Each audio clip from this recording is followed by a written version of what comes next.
Hey everyone, I thought I'd do a little bit different kind of video today. So the other day I received an email from a viewer and they're working on an e-bike project and they're looking for some advice. So I was replying to their email, but then I was thinking, well, maybe I could make it into a video, do a screen capture, set up my mic, and we'll just kind of talk. I'll read this email, I'll show you guys his bike, and we can just kind of talk through it. I'll give you my opinion and how I would approach the project. And then everybody in the comments can come in and you guys can let us know what's your opinion. How would you build out this bike, right? So let's jump into the email here and look at what they're working on. So they say, I'm trying to decide on a motor and direction for my RadWagon4 project. And you can see the bike over here. They've attached a picture of it to the email. They say, bought the bike for cheap and planning to upgrade it. The only e-bike part remaining is the original G60 in the rear wheel. That is in unknown condition because it was a stolen and recovered bike and was probably neglected for a while. Okay? The motor wire is cut about 4 to 5 inches out of the motor. Try and keep it relatively cheap because he's got to spend some money on other parts. And they continue to say, my e-bike building skills are limited, but I'm open to learning on this project. And so that's good. That's all you really need. They say it's an odd-sized 22-inch wheel bike, so that is annoying. And I'm assuming they're describing that as annoying because maybe 22 inches is just kind of a less popular wheel size, and it might be a little bit more difficult to kind of find tires in that 22 by 3 size. Alright, so they say, I've come up with a couple motor options, and it's just going to be a single motor e-bike for now. So and then they've listed out 4 options here that they're considering for the bike. We'll go through those in a minute. And then they say, any thoughts on one of these over the other? If you could only pick one. Appreciate your time and expertise. Okay. So first of all, thank you for the email and the kind words. I'm glad you're enjoying the YouTube channel. So let's help this guy out. So here are the options they're kind of looking over. The first option is a BBSHD with a 52 volt battery. And they've got a link here. So the BBSHD is the Bafang 1000 watt nominal mid-drive motor. I like that option. I like this option number 1. And I like this guy that sent me the email because it seems like he's doing his research and he's looking at the right things here. This is a good option, the BBSHD. And then so the second option that they're considering is they're thinking about maybe using the existing motor that came on the RadWagon4. That's right here. So they're thinking about using the existing motor, buying a 35 amp controller and display with a 52 volt battery. And then they also mentioned they'd have to, buy all of the other bits to complete the kit and solder the motor wire because they mentioned that the actual wire on the motor has been cut somehow. So the one thing I would say about trying to use the existing motor that came on the RadWagon4 is that Rad Power, their motors are typically a little bit underpowered. And so if we go and look at the RadWagon4 specs on the website, it just says the controller is 48 volt, 750 watts. Note how it doesn't tell us the amperage at all. So when that little piece of information is missing, it kind of raises a question like, well, how many amps is the controller? And, why aren't they telling us? Right? So there's a good chance if I go over to this picture, that in the RadWagon4, it might have a motor like this one on the left in this picture, where you can see, so here's a geared Bafang hub motor, right? These are both geared Bafang hub motors. But this one on the left, you can see there's like a lot of empty space inside of it, right? And then the one on the right, this is a real 750 watt motor. This one doesn't have that same empty space. So over here on the left is kind of like a 500 watt nominal geared hub motor. And this one on the left is probably what's in the RadWagon. So that's my first concern, is that this motor, it's probably not a 750 watt nominal motor. It's probably a 500 watt nominal motor. So I would probably advise against using the existing motor and buying a 35 amp controller for it, because if it is this 500 watt motor, the phase wires that go into the motor are thinner wires, right? They're not as thick. They can't handle as much electricity as the wires that are going into this 750 watt motor, right? So this has probably got some thicker phase wires, and it's capable of handling more electricity, right? And then so there's physical differences too. Like the magnets over on this motor in the left are probably about half the size of the magnets in this motor over on the right. So you're going to be able to feel the difference in these motors just based on the size of the magnets as well. It's going to be, this one over on the left is going to be less powerful and less torquey, right? And I'm not sure that you could really pair that with a 35 amp controller. If it's a 500 watt motor, it probably came with, like 15 amp controller, maybe 17. It's probably not a very high amperage controller that Rad puts on these RadWagons. You could Google around and search for it. I didn't. But so I would kind of cross this option out. I would rule this out. I don't think that I would try and use the existing motor.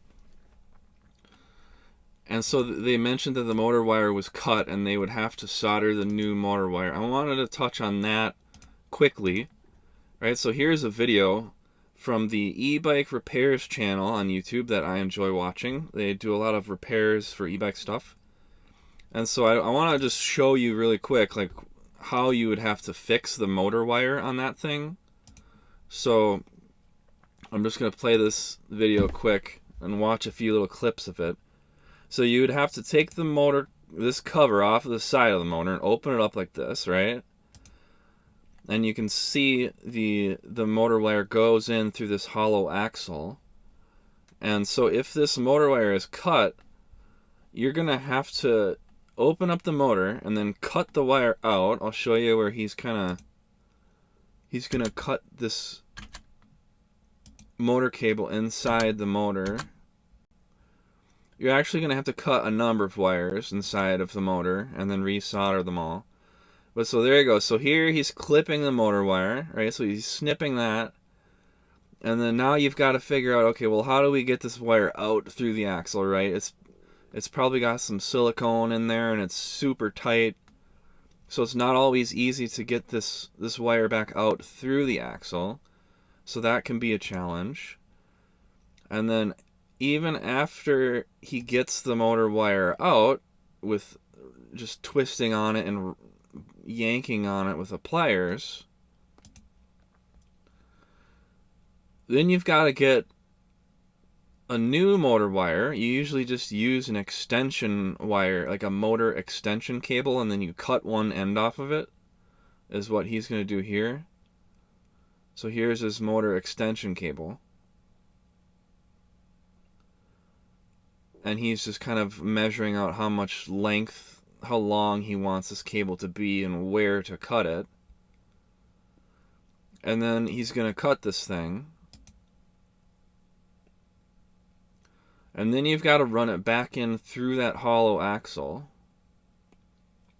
You might have issues getting the connector through the side cover there. That's another challenge. But yeah, so I don't want to get stuck on this too long, but to repair the motor cable, it is kind of an involved repair. Like, you're going to have to open the motor.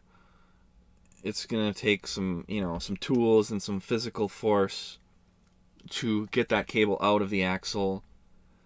And then I think to get the other cable back into the axle, he actually had to put a 7mm drill bit inside of there to drill out a bunch of silicone and junk and stuff that was kind of obstructing the way into it.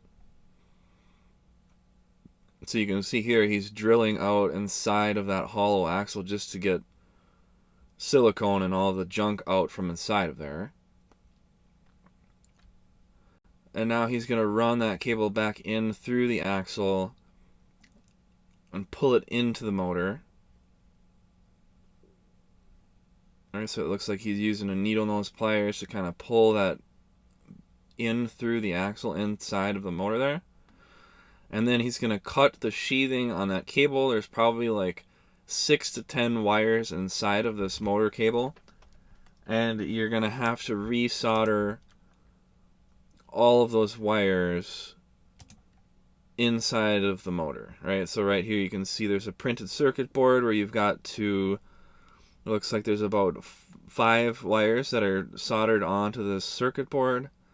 And then right here he's just stripping the insulation off of the phase wires that he'll have to solder onto the phase wires inside of the motor. Right? So, long story short, it's kind of an involved process to replace that motor cable. I don't know if I would recommend that for like, I don't know. They didn't mention whether or not this is a first time build or not, but I don't know if I would recommend doing this repair and going with this option. It sounds simple, just solder the new motor wire, but it's a little bit more involved than just 4 words, right? It's going to take some work and some tools. I wouldn't say that this existing G60 is useless, right? Like, there's still some parts inside of it that could be useful. It might be interesting to open it up and just take a look inside. But again, I don't know that I would try and salvage it and use it as the motor for the bike because it's probably a little bit underpowered. And I'm assuming since it's a cargo bike, you're going to want to be putting some weight on the back of here and maybe some panniers and stuff. So you probably want as much power as you can get on this thing. Alright, so let's look at option 3. So he's considering a G62 rear hub with a programmable 30 amp controller and a 52 volt battery. And then they're saying that they would probably convert the bike to 20-inch wheels because most of these G62 kits come pre-laced in either 20-inch or 26-inch wheels. And so that's kind of a common theme. They're considering changing the size of the wheels from 22 inches to 20 inches. They mentioned that up here as well, 22 inch, I could maybe convert it to 20 inch.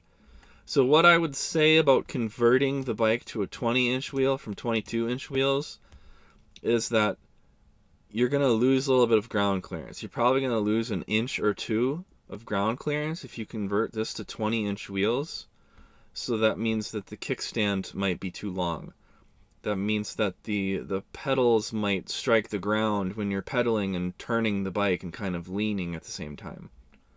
Right? So that would be my main concern with changing these wheels to 20 inches, is that you would lose an inch or 2 of ground clearance, potentially more, depending on your tire pressure that you're running.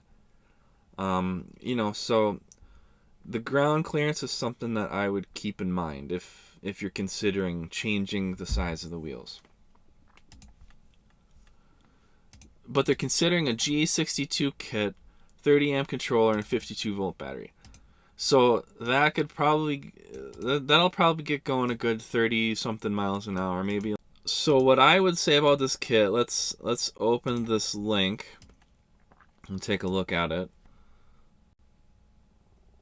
Okay, so I'm looking at this AliExpress listing. It says it's a G62 1000-watt, but it looks like it's only for 26-inch wheels.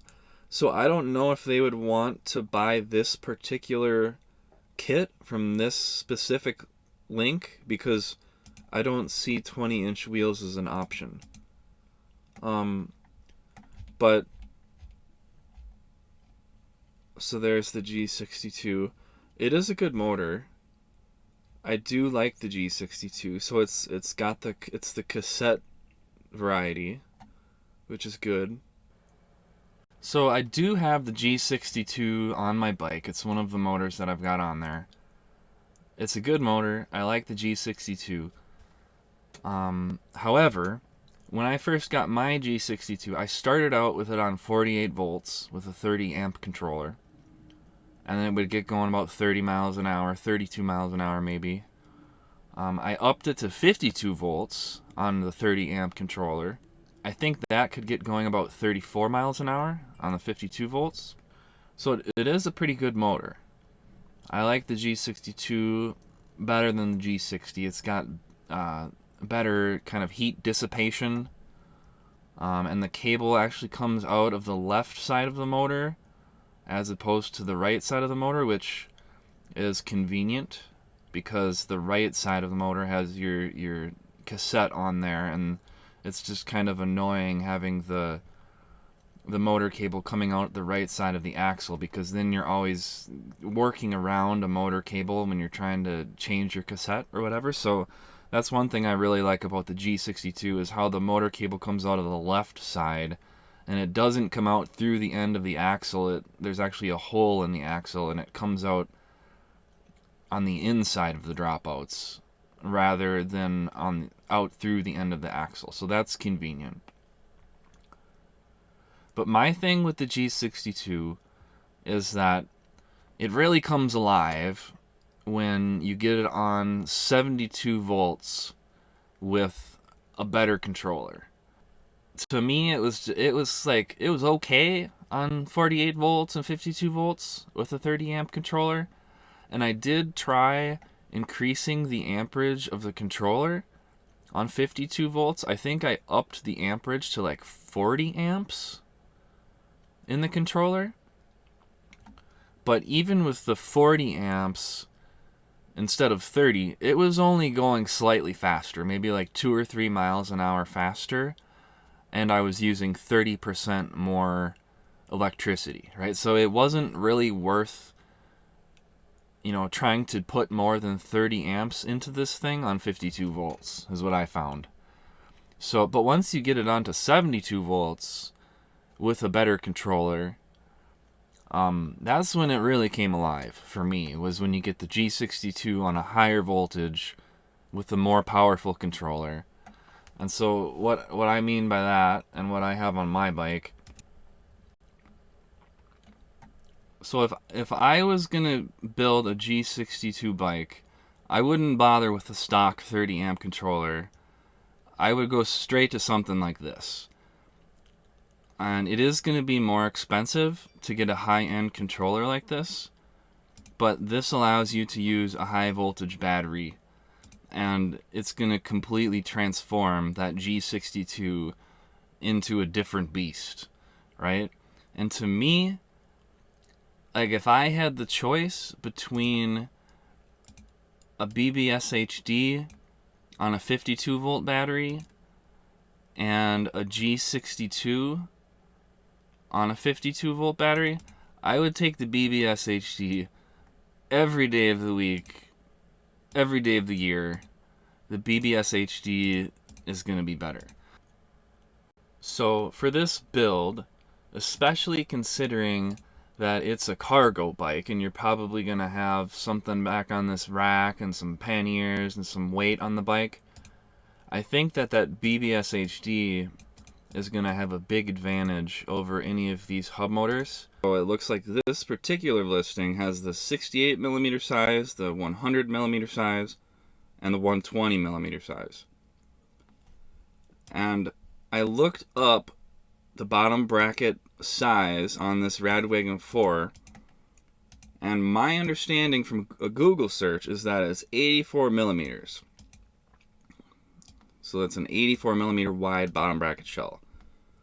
So if you're going to get the BBSHD, you're going to want, now don't quote me on this, but most likely you're going to want the 100 millimeter BBSHD.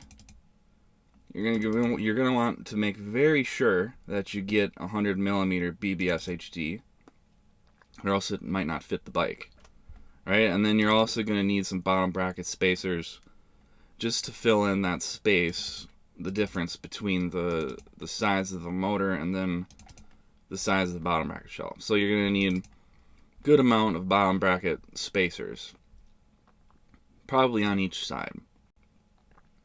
And it doesn't seem like the size of the motor is like an option up here. And if you scroll down a little bit, it says, please leave a message and let us know the bottom bracket size you need for the 1000-watt motor. Right? So they say they've got 68, 100, 120. So you're going to want to do this for sure, or you might get the wrong size and it might not fit the bike. Right? So make very sure that you send them a message and tell them you want the 100 millimeter BBSHD for this particular bike. I just wanted to make sure to mention that. So if you do go with the BBSHD, you're going to get the right size. So if we continue looking through the pictures here, it's got like a wiring diagram that could be helpful. There's the motor kit. There's another picture of the motor kit. This is the BBS02 right here. And then this is the BBSHD with the bigger cooling fins on the outside of it here. And then the brake lever is for mechanical brakes, and the brake sensor is for hydraulic brakes. Right? So that's a BBSHD. And so personally, for this build, out of these options, I would definitely 100% go with a BBSHD. It's going to be twice as torquey as any of these other options. That's going to help a lot for a cargo bike. You know, when you got a bunch of the weight on the back of it, that BBSHD is going to be pulling twice as hard as any kind of a geared hub motor that you would have back here. So I would probably go with the BBSHD.